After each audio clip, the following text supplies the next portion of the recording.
Let's make a marker illusion. Draw a 5 by 5 inch square, then lightly draw one line through the center to divide it into equal halves.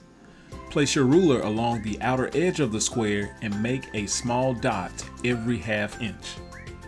Next, use the dots as guides. Connect matching dots from one side to the opposite side, drawing straight lines that stop at the center line instead of crossing it.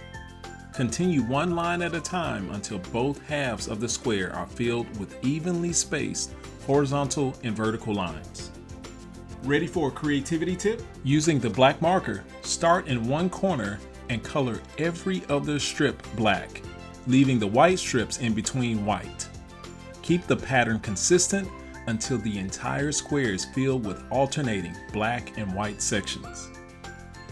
Then use gray to shade the white sections on just one side of the center line.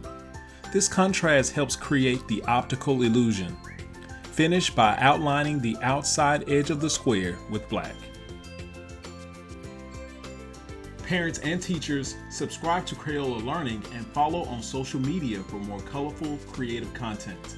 Thank you for letting your ideas shine today and stay colorful with creativity tips.